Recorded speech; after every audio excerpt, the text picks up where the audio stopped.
वाराणसी में शीतलहर का प्रकोप जारी है। ऐसे में मुख्यमंत्री योगी आदित्यनाथ ने टाउन हॉल स्थित रैन बसेरे का दौरा किया। उन्होंने वहां मौजूद बेघर लोगों को गर्म खाना और कंबल वितरित किए हैं। शहर में ठंड के बीच बेसहारा लोगों की सुरक्षा और आराम के लिए कुल 25 हाईटेक रैन बसेरे बनाए गए हैं।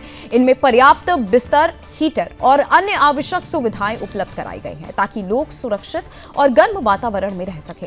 मुख्यमंत्री योगी आदित्यनाथ ने अधिकारियों को निर्देश दिए हैं कि रैन बसेरों में नियमित निगरानी और स्वास्थ्य जांच सुनिश्चित की जाए।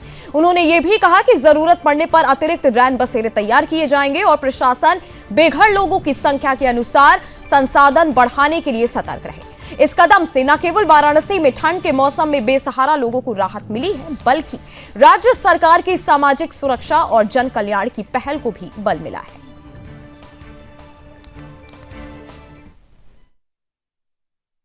काल भैरव मंदिर और बाबा विश्वनाथ मंदिर में दर्शन करने का सौभाग्य प्राप्त हुआ है।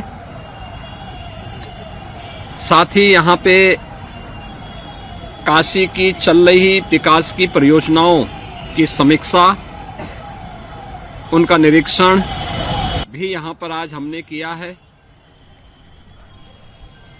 आदरणीय प्रधानमंत्री जी के मार्गदर्शन और नेतृत्व में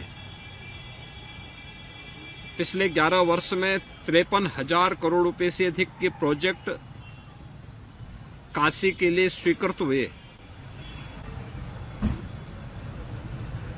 इनमें से 2/3 से अधिक प्रोजेक्ट अब तक पूरे हो चुके हैं और शेष प्रगति पर हैं। इस अवसर पर इस भीषण शीतलहरी में काशी के अंदर जिला प्रशासन, नगर निगम आदि संस्थाओं के द्वारा जरूरतमंदों के लिए, गरीबों के लिए, यात्रियों के लिए रैन बसेरा की क्या व्यवस्था की गई है, उन्हें वस्त्र वितरण की क्या कार्रवाई की गई है, इसका भी निरीक्षण मैंने किया है। टाउन हॉल में भी यहां पर आने वाले श्रद्धालुओं के लिए भी रैन बसेरे की व्यवस्था टेम्परेरी बनाई गई है, जिसमें प्रदेश और देश भर से आए हुए श्रद्धालु रुके हुए हैं और नगर निगम के स्तर पर ही यहां पे अस्थायी रैन बसेरा की व्यवस्था है। पिछली बार हम महाकुंभ में जब आए थे तब यूपी प्रशासन की जो व्यवस्था हमने देखी थी, इस बार भी वही ट्राई करके माघ मेले में आए और देख के यहाँ पानी की व्यवस्था होगी, टॉयलेट की व्यवस्था होगी, वो अच्छी सी प्रशासन ने की है। आते जाते जब हमारे लगेज है उन पे भी ध्यान देते हैं और जो व्यवस्था मिल रही है वो अच्छी मिल रही है योगी शासन में। होटल में आने के समय जब हमने होटल ट्राई किया और ऑनलाइन भी होटल चेक कर रहे थे, तब सब ऑलरेडी बुकिंग हो चुका था।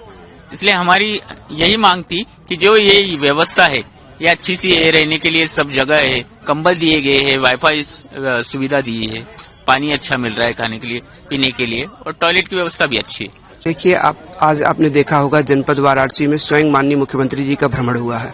माननीय मुख्यमंत्री जी का निर्देश भी होता है और उनके विजन बहुत स्पष्ट हैं। बदलता हुआ परिवेश है, बदलती हुई सुविधाओं को हमें देना है।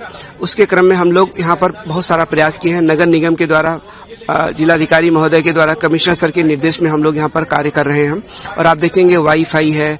इसके अलावा हम यहाँ सीसीटीवी कैमरे से आच्छादित किए हुए हैं पूरा कैंपस, अलाव की व्यवस्था है और फायर एक्सटिंग्विशर से लेकर के सभी सारी व्यवस्थाएं जो आप एक होटल में सोच सकते हैं, उसका करने का पूरा प्रयास हम लोगों ने किया है। टोटल रैन बसेरे 28 बनाए गए हैं जनपद में, 25 नगरीय क्षेत्र के अंतर्गत हैं। उसमें सारी जगहों पर इसी प्रकार की व्यवस्था है। मनोरंजन के भी साधन है। आप देखेंगे तो वहाँ LED टीवी लगाया गया है, सारी व्यवस्था है वहाँ पर। हाँ, किया गया है, सब जगह किया गया है। इसलिए किया गया है कि अगर अच्छी व्यवस्था नहीं रहेगी तो लोग मोटिवेशन नहीं प्राप्त करेंगे, फिर वो सड़कों पर जाएंगे, कहीं अन्य जगहों पर जाएंगे।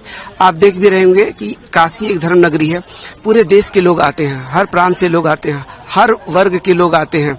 तो कुछ लोग कैपेसिटी होती है पे कर पाते हैं, कुछ लोग नहीं कर पाते हैं। इस सब सारी चीजों को देखते हुए और जो हमारा जो कॉस्मोपॉलिटन कल्चर है उसको मेंटेन करते हुए हम लोग पूरा प्रयास करें। भावी PM आने वाले प्रधानमंत्री हमारे योगी आदित्यनाथ जी मटर पनीर खिला रहे हैं रैन बसेरा में। हम लोग कहाँ से आए? बिहार से। सोचे भी नहीं थे कि कोई ऐसा भी मुख्यमंत्री होंगे। 22 राज्य में घूमे हुए हैं। दक्षिण में भी जाइएगा तो ऐसा नाम है इनका कि इनको आंख बंद करके दूसरा देश वाला भी प्रधानमंत्री बना देगा। कौन सोचा था? ये देखिए ना भैया, थाली दिखाइए ना इनको, थाली देखिए, कम से कम 100-150 रुपए का, 20 रुपए का रसगुल्ला खिला रहे हैं। और सुरक्षा, सफाई, बाप रे भैया, मतलब रोज मिल रहा है, रोज हम 2 दिन खाए हैं पूरा। उधर और भी खाना है, सरकारी खाना और जगह भी है, यहाँ भी है, लेकिन ऐसा व्यवस्था कहीं नहीं देखे।